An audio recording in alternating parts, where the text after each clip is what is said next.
राघव की बात सुनकर दादी ने राघव से मुंह फेर लिया और चीखते हुए बोली, अच्छा तो तू कल की आई हुई उस लड़की के लिए अपनी दादी को ऐसे बेबस करेगा, मजबूर करेगा मुझे, वो भी अपनी जान की धमकी देकर। राघव ने अपनी कही बातों की माफी मांगते हुए दादी से कहा, माफ करना दादी, मैं आपके साथ ऐसा कुछ नहीं करना चाहता था, लेकिन मैं क्या करूं, आप समझ ही नहीं रही है कि सिया कोई ऐसी वैसी लड़की नहीं है। वो बहुत अच्छी लड़की है जो मेरे लिए कुछ भी कर सकती है और मैं उसके बिना कुछ नहीं हूँ।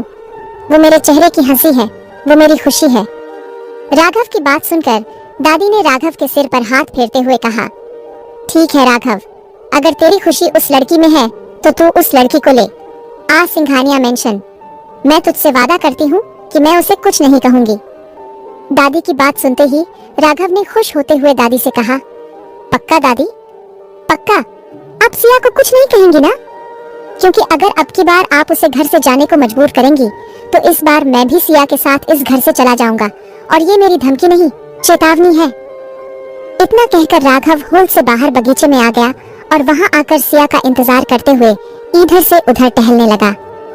बगीचे में टहलते हुए राघव अपने आप से एक ही बात कह रहा था, पता नहीं सिया वापस लौटकर सिंघानिया मेंशन आएगी या नहीं, पता नहीं विक्रम उसे मना पाएगा या नहीं। तभी विक्रम सिया को लेकर सिंघानिया मेंशन पहुंच गया। सिया को वापस सिंघानिया मेंशन के अंदर देखते ही राघव के चेहरे पर एक बहुत बड़ी स्माइल आ गई और वह खुश होकर दौड़ता हुआ सिया के पास आया। सिया ने जैसे ही गाड़ी से नीचे पैर रखा है, वैसे ही उसका पैर जमीन पर रखे हुए राघव के हाथ पर गया। अपने पैर के नीचे राघव का हाथ देखकर सिया वहीं के वहीं रुक गई और बोली, नहीं राघव, तुम्हें ये सब करने की कोई जरूरत नहीं है। वैसे भी तुम्हारी जगह मेरे कदमों के नीचे नहीं बल्कि मेरी पलकों पर है, इसलिए प्लीज ये सब मत करो। और इतना कहते हुए सिया ने कार से नीचे झुकते हुए राघव के हाथ को अपने हाथों में उठाया और उसके हाथ को अपने माथे पर लगाकर उसका सजदा करते हुए बोली, तुम ये सब क्यों कर रहे हो राघव? तुम्हें ये सब करने की कोई जरूरत नहीं है, क्योंकि मैं सिंघानिया मेंशन में वापस जरूर आई हूँ, लेकिन तुम्हारी पत्नी बनकर नहीं, बल्कि सिंघानिया मेंशन में एक वर्कर के तौर पर। मेरा मतलब है कि मैं यहाँ सिंघानिया मेंशन की बहू की हैसियत से नहीं, बल्कि एक कुक की हैसियत से आई हूँ, इसलिए मुझे वहीं रहने दो। इतना कहकर सिया गाड़ी से उतरकर हॉल के दरवाजे तक पहुँच गई। वहीं राघव के पैर अब वहीं जम गए और वो वहीं खड़ा होकर सिया की कही हुई बातों के बारे में सोच रहा था कि आखिर सिया अपने आप को सिंघानिया मेंशन का वर्कर क्यों बता रही थी। तभी राघव ने कुछ सोचते हुए अपने पास खड़े विक्रम को देखा और उसे देखकर झट से बोला, विक्रम, तू सिया को यहाँ कुक की हैसियत से लाया है, लेकिन क्यों? और तूने? राघव आगे कुछ बोलता, उससे पहले ही विक्रम ने उसकी बात बीच में काटते हुए कहा, देख राघव, मैंने तुझसे पहले ही कहा था कि मैं सिया को वापस सिंघानिया मेंशन तक ले आऊंगा, लेकिन क्यों और कैसे ये मैं तुझे नहीं बता सकता। विक्रम के इतना बोलते ही राघव को अपना प्रॉमिस याद आ गया कि कैसे उसने विक्रम को सिया को वापस सिंघानिया मेंशन लाने की जिद की थी, और बदले में विक्रम ने कहा था कि वो सिया को सिंघानिया मेंशन तक तो ले आएगा, लेकिन उसके पीछे का कारण राघव को नहीं बताएगा। राघव को अपना किया हुआ प्रॉमिस याद आते ही वो सिया के पीछे घर के अंदर चला गया। सिया इस वक्त सिंघानिया मेंशन के हॉल में कदम रखने ही वाली थी कि तभी हॉल के अंदर से दादी के चिल्लाने की आवाज आई और उन्होंने चिल्लाकर कहा, रुको सिया, जब तक मैं ना कहूँ तब तक अंदर कदम भी मत रखना। दादी की यह बात सुनते ही राघव गुस्से में आंखें फाड़कर दादी की तरफ देखते हुए बोला, दादी, ये आप क्या कह रही हैं? क्या आपको मेरी शर्त याद नहीं है जो आप सिया को अंदर आने से मना कर रही हैं? और आप? राघव आगे कुछ बोलता, उससे पहले ही उसने देखा कि दादी अपने हाथों में पूजा की थाली लेकर आई, जिसमें एक लोटा रखा था जो चावलों से भरा था। दादी ने आते ही चावल से भरा लोटा जमीन पर रखा और सिंदूर से भरी हुई थाल सिया के पैरों के आगे रख दी, और फिर दादी ने सिया और राघव के माथे पर तिलक करके सिया और राघव को एक साथ घर के अंदर आने के लिए कहा। दादी को ऐसे अपना स्वागत करते देख सिया चौंक गई और चौंकते हुए राघव की तरफ देखने लगी।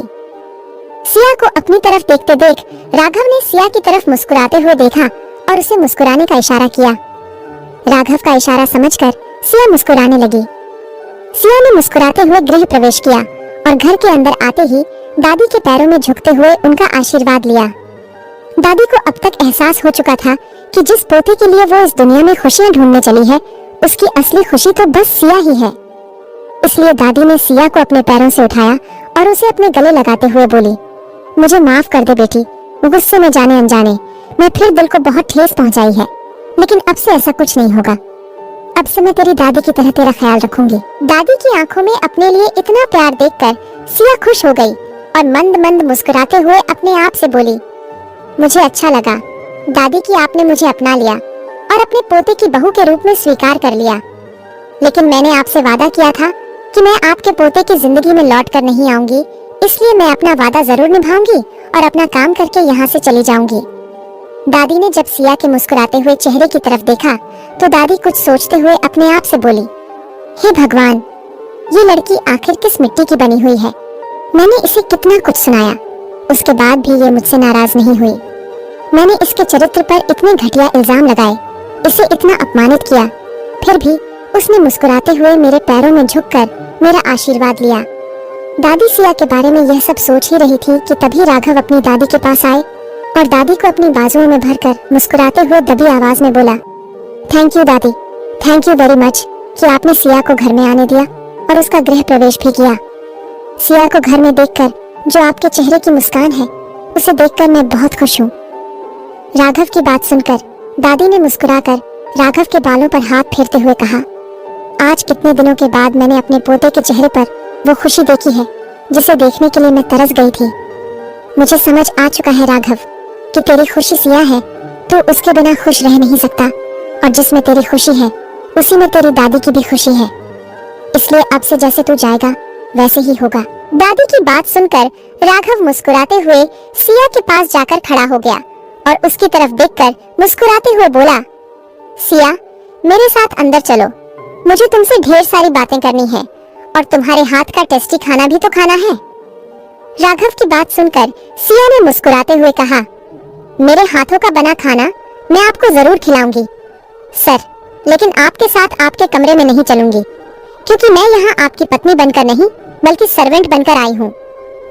सिया की बात सुनकर राघव हक्का बक्का रह गया और विक्रम की तरफ आंखें फाड़कर देखते हुए बोला, नहीं सिया, ना तो तुम यहाँ की सर्वेंट हो और ना ही कोई वर्कर, तुम मेरी पत्नी हो और इस सिंघानिया मेंशन की बहू, समझी तुम?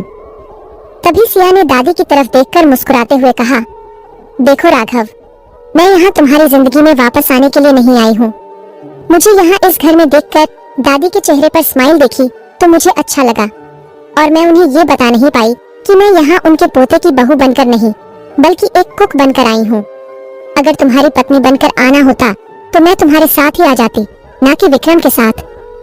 सिया की बात सुनकर और राघव के साथ साथ दादी भी चौंक गई और चौंकते हुए अपने आप से बोली, हे भगवान, कहीं अगर सिया ने राघव को बता दिया कि मैंने उसे इस घर में आने से मना किया था और उससे वादा लिया था कि वो राघव की जिंदगी में कभी लौटकर नहीं आएगी, तो पता नहीं राघव क्या करेगा। क्या सच में सिया राघव को बता देगी कि उसने दादी से वादा किया था कि वो कभी सिंघानिया मेंशन लौटकर नहीं आएगी? क्या सच में सिया राघव के घर में उसकी पत्नी बनकर नहीं बल्कि नौकरानी बनकर रहेगी? जानने के लिए सुनते रहिए secret of devil only on pocket FM।